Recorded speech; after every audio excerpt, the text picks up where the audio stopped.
as we celebrate the great feast of the Epiphany, we're mindful of the Magi as pilgrims of hope. They saw a star in the sky, and for them it's thought that these Magi looked to the heavens to discern the will of God. And they left their homes.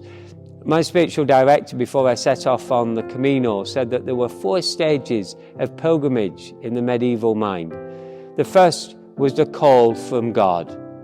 And so the Magi received the call from God. They looked to the heavens and they saw that something incredible was happening. And the second stage of pilgrimage in the medieval world was the leaving of home, the leaving behind of our creature comforts. And the Magi certainly did that. If you've read the poem by T.S. Eliot, The Journey of the Magi, you'll see how they say it was a struggle and a difficult journey. And it certainly would have been a journey where they had to trust that God was at work in their lives. And for medieval pilgrims, the third stage of the journey was the journey itself, the people who they met along the way. The same would have been true for the Magi. And then the fourth stage is the arrival. As I say to a lot of our little ones as I'm explaining the Camino, I say pilgrimage is a holy journey to a holy place to come closer to Jesus. And that's what the Magi did. That's what people would do on the Camino to Santiago in medieval times. That's what I had the privilege of doing, leaving behind, first of all, that sense of call to go on this special journey to come closer to Christ, and then leaving behind the parish and family and friends to make this journey. And then the people I encountered on the way, there I encountered Christ, and there we supported each other on this journey.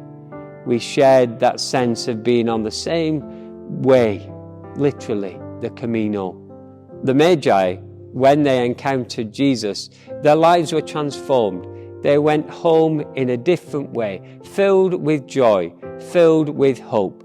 And I am certain that that hope would have radiated from them. They would have communicated that hope with others. And that's evangelization, sharing the good news. The medieval pilgrims, when they returned home, would have been transformed by the experience, and they would have wanted to share that experience, not keep it to themselves, but to evangelize, to share the good news. When I've come back from the Camino, there's lots of encounters and stories of God at work in my life and the work in the lives of others. I've wanted to share, to evangelize, to share the good news. And we're called to be pilgrims of hope, especially during this Jubilee year. So if we can journey together, if we can make this journey through this year a holy journey to that holy place, which is to come closer to Christ, then that will bring us great hope in our own lives. So let's listen to the call of God this year. Let's leave behind some things. Let's make the journey with others, and let's arrive in a new destination full of hope. God bless you on the Feast of the Epiphany.